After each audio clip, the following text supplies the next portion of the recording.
বন্ধুরা, কেমন আছো সবাই? লিটল ম্যাং ব্লগসের নতুন একটা ভিডিওতে তোমাদের সকলকেই স্বাগত জানাই। আজ আবারও চলে এলাম নতুন একটা ব্লগের মাধ্যমে নতুন দিনে তোমাদের সাথে নানান রকমের গল্প করতে। আজ সকাল থেকেই লেগে পড়েছি রান্নাঘরের কাজে।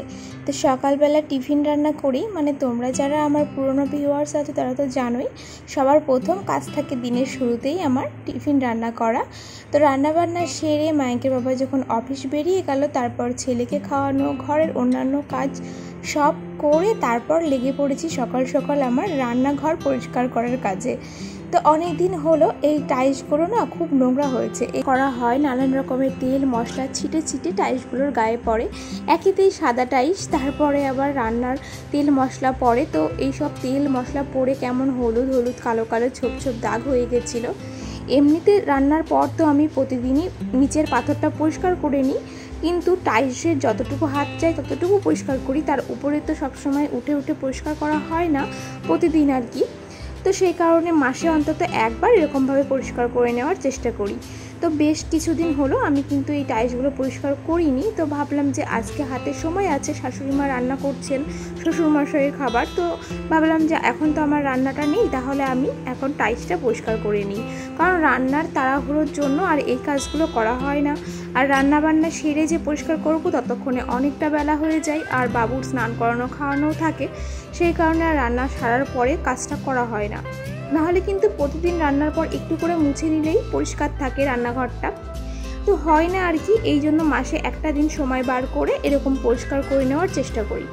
আমি কিন্তু টাইলস পরিষ্কার করার জন্য কোনো রকম খরচা এক্সট্রা করে করি না। এই যে বাসন মাজার সাবান থাকে সেটা দিয়ে আর পুরনো একটা স্কচ ব্রাইট নিয়ে নিই, সেটা দিয়ে ভালো করে প্রথমে ঘষে ঘষে পরিষ্কার করে নিই, তেল মশলাগুলো তেল কালিগুলো উঠিয়ে নিই, আর তারপর একটা ভেজা প্যানার সাহায্যে ভালোভাবে মুছে নিই। ব্যাস, তাহলেই হয়ে গেল একদম ঝকঝকে। আসলে কি বলো তো, আমাদের মধ্যবিত্তের জীবন কিন্তু বড়ই অদ্ভুত। চাইলেই কিন্তু সব জিনিস সাথে সাথে পেয়ে যায় না। কোনো জিনিস ইচ্ছে হলে, কোনো জিনিসের শখ হলে সেটার জন্য আমাদের অপেক্ষা করতে হয়, আর সেটা পাওয়ার পরেও কিন্তু আমাদের ঠিক করেই নিতে হয়। এটা একবার পেয়ে গেছি মানে নষ্ট হয়ে গেলে কিন্তু আমরা এটা বারবার কিনতে পারবো না। সেরকমই এই যে শখ করে রান্নাঘরটা বানিয়েছি, এই টাইলসগুলো যদি নষ্ট হয়ে যায় আবার তো আমরা ঝট করে পাল্টে নিতে পারবো না, না? তাই যতটুকু সামর্থ্য অনুযায়ী করতে পেরেছি চেষ্টা করি সেটুকু যত্ন দিয়ে আগলে রাখে, পরিষ্কার পরিচ্ছন্ন রেখে অনেক দিন ঠিকঠাক রাখার। কারণ নষ্ট হয়ে যাওয়া মানেই আবার টাকা খরচ, আর টাকা খরচ মানেই কিন্তু সংসারের হিসেবের খাতায় পড়ে যাবে টানাটানি। তো সেই কারণেই চেষ্টা করা নিজেদের সামর্থ্য অনুযায়ী যতটুকু যা করতে পেরেছি সেটুকুকে যতটুকু সম্ভব নিজের সবটুকু দিয়ে পরিষ্কার পরিচ্ছন্ন করে যত্ন করে রাখা। তো দেখো, স্নান করে চলে এলাম রান্নাঘরে, এবার আমি রান্না করে নেব।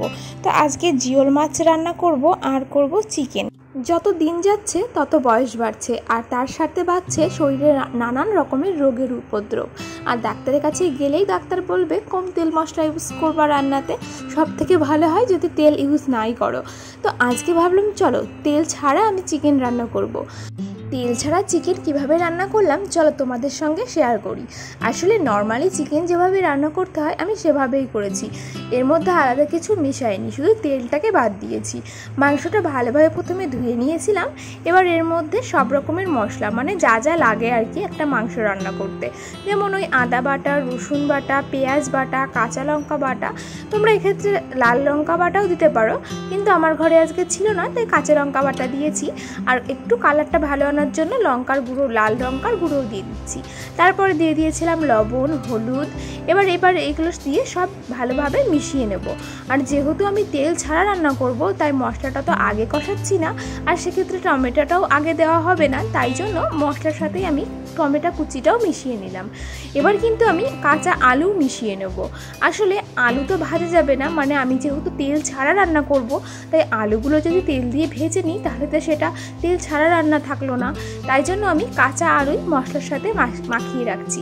এবার এই মশলা দিয়ে চিকেনটাকে মেখে আমি অন্তত আধ ঘন্টা রেখে দেবো, মানে এটা মাখা থাকতে থাকতে আমি বাকি রান্নাগুলো সেরে নেব। আজকে তো আরও অনেক কিছু রান্না হবে, প্রথমেই দেখালাম জিওল মাছও রান্না করব।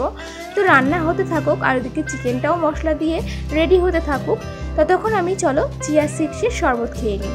এই চিয়া সিডস কিন্তু আমাদের শরীরে অনেক উপকারী একটা ভূমিকা পালন করে।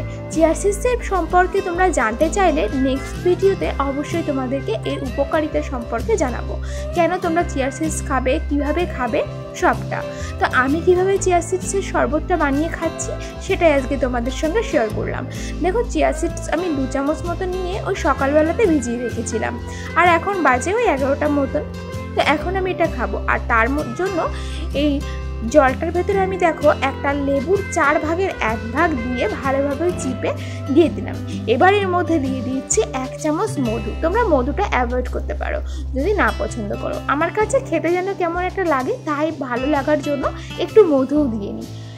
এবার চিয়া সিডসের মধ্যে লেবু আর মধু মিশিয়ে আমি আরও 1 গ্লাস জল নিয়েছি সে শরবতটাকে পাতলা বানানোর জন্য। তোমরা কিন্তু চাইলে এরকম অবস্থাতেই খেয়ে নিতে পারো, কিন্তু আমি এটাকে আরেকটু বেশি পাতলা করে 2 বারে খাবো আর কি। 2 গ্লাস হয়ে যাবে, তারপর আমি 2 বারে খাবো, তাতে আমার খেতেও অসুবিধা হবে না, আর আমার শরীরে যতটুকু প্রয়োজন সেটার ঘাটতিটাও পূরণ হয়ে যাবে আর কি। তাই জন্য দেখো 2 গ্লাসের মধ্যে আমি ভালো করে মিশিয়ে নিলাম, এই চিয়া সিডসের শরবতটা রেডি করে নিয়েছি। তারপর শরবতটা খেয়ে চলে এলাম মাংসটা রান্না করতে। তো মাংস রান্না করার জন্য আমাদের তো ফোড়ন দিতেই হবে, আর তেল ছাড়া ফোড়ন তো ভাবাই যায় না, কিন্তু আমি তো তেল ছাড়া রান্না করব ভেবেছি, আর তাই জন্যই দেখো শুকনো কড়াইয়ের ওপরে দিয়ে দিলাম জিরে, শুকনো লঙ্কা আর তেজপাতা। এবার এটাকে ভালোভাবে একটু ভাজা ভাজা করে নেব। তোমরা ভালোই জানো শুকনো কড়াইয়ে কিন্তু দিয়ে ভালোভাবে নাড়াচাড়া করলেও কিন্তু এটা বেশ ভাজা ভাজা হয়েই যায়। তেল দিয়ে ভাজলে একরকম হয়, আর শুকনো কড়াই ভাজলে আরেক রকম হবে, এই আর কি। তারপর যখন ফোড়নটা ভাজা ভাজা হয়ে যাবে, তারপর আমি মাখিয়ে রাখা মশলা দিয়ে মাখিয়ে রাখা চিকেনটা আলুটা দিয়ে ভালোভাবে কষিয়ে নেব। ব্যাস, আর কোনো চিন্তা নেই। এই যে দেখলে চিকেনটা দিয়ে দিলাম, এবার ঢাকা দিয়ে দিয়ে চিকেন কষালে চিকেন থেকেই জল বেরোবে আর তেলও বেরোবে। বিশ্বাস হচ্ছে না তো যে চিকেন থেকে তেল বেরোবে? দাঁড়াও তোমাদেরকে দেখাচ্ছি। এবার আমি ঢাকা দিয়ে দিয়ে বেশ কিছুটা সময় নিয়ে ভালোভাবে মশলাটার সঙ্গে চিকেনটাকে কষিয়ে নেব। তো এই যে আমি ঢাকা দিয়ে দিয়ে চিকেনটা কষিয়ে নেব, আর জোরটা কিন্তু একদম কম রাখতে হবে। আমরা কিন্তু বাড়িতে বাইরের ভাজাভুজি খাওয়া প্রায় ছেড়েই দিয়েছি, আর রান্নার ক্ষেত্রেও কিন্তু তেল মশলা খুব কমই ব্যবহার করছি। তবে আজকে তো একেবারে তেল ছাড়াই রান্না করতে চলে এসেছি। যদি আজকে চিকেনটা একদম তেল ছাড়া রান্না করে ভালো টেস্ট হয়, তাহলে কিন্তু এবার থেকে আমি তেল ছাড়াই চিকেন রান্না করব, আর চেষ্টা করব সব তরকারি এরকমভাবে তেল ছাড়া রান্না করার। তাতে আমাদের শরীরও ভালো থাকবে, আর যেটা খাবো মনে করছি সেটা খাওয়াও হয়ে যাবে, এই আর কি। দেখো কথা বলতে বলতে আমি কিন্তু চাপা দিয়ে দিয়ে বেশ কিছুক্ষণ ধরে ভালোভাবে কষিয়ে নিয়েছি চিকেনটা। এবার এর মধ্যে দিয়ে দিলাম জল। এবার জলটা দিয়ে ভালোভাবে ফুটিয়ে নেব। জলটা কমে আসলেই গরম মশলা দিয়ে নামিয়ে নেব। তো বন্ধুরা, কেমন লাগলো তোমাদের আজকের ভিডিওটি? ভালো লাগলে কিন্তু অবশ্যই একটি লাইক, এবং চ্যানেলে নতুন বন্ধু হয়ে থাকলে চ্যানেলটি সাবস্ক্রাইব করে নেওয়ার অনুরোধ রইল। স্বাস্থ্য সচেতন সম্পর্কে সেমন বিশেষ কিছুই জানি না, তবে যেটুকু জানি চেষ্টা করলাম তোমাদের সামনে তুলে ধরার। আসলে তেল ছাড়া জিনিস খাওয়া তো আমাদের শরীরের জন্য খুবই উপকারী, এটা আমরা সবাই জেনে থাকি। তাই তো আজকে চেষ্টা করলাম তেল ছাড়া চিকেন রান্না করে তোমাদের সঙ্গে শেয়ার করার, যাতে আমার দেখা দেখি তোমরা যদি কেউ চেষ্টা করে থাকো তেল ছাড়া চিকেন রান্না করার, সেটা তোমাদের জন্য উপকারী হবে, এই আর কি। তো যতটুকু পারলাম তোমাদের সঙ্গে শেয়ার করলাম। ভালো লাগলে আরও একবার রিকোয়েস্ট থাকলো চ্যানেলটি সাবস্ক্রাইব করে পাশে থাকা বেল আইকনে ক্লিক করে অল নোটিফিকেশনটা অন করে নেওয়ার, এবং একটি লাইক এবং কমেন্টের মাধ্যমে আমাকে বুঝিয়ে দেওয়ার যে তোমাদের ভিডিওটা কেমন লেগেছে। তাহলে বন্ধুরা, আজকের ভিডিওটা এখানে শেষ করছি। সবাই ভালো থেকো, সুস্থ থেকো, সাবধানে থেকো। দেখা হবে তোমাদের সাথে নতুন একটা ভিডিওতে। ততক্ষণ পর্যন্ত ভালো থেকো, সুস্থ থেকো, সাবধানে থেকো। আর হ্যাঁ বন্ধুরা, তোমাদের জন্য পরবর্তীতে ভিডিও আনবো, তার সাথে থাকবে আমার জীবনে ঘটে যাওয়া নানান রকমের চড়াই উতরাইয়ের গল্প। যদি তোমরা সেসব গল্প শুনতে ইন্টারেস্টেড হও, তাহলে কিন্তু চ্যানেলটি সাবস্ক্রাইব করে এখনই আমার পাশে থেকে যাও। তো এই দেখো বন্ধুরা, আমি মাংসটা নামিয়ে নিয়েছি। এবার আমরা দুপুরের লাঞ্চটা করে নেব। এখন আমি আসি। তোমরা সবাই ভালো থেকো, সুস্থ থেকো, সাবধানে থেকো। আর আজকের ভিডিওটা সম্পূর্ণ দেখার জন্য তোমাদের সকলকে জানাই অনেক অনেক ধন্যবাদ, অনেক ভালোবাসা। বাই।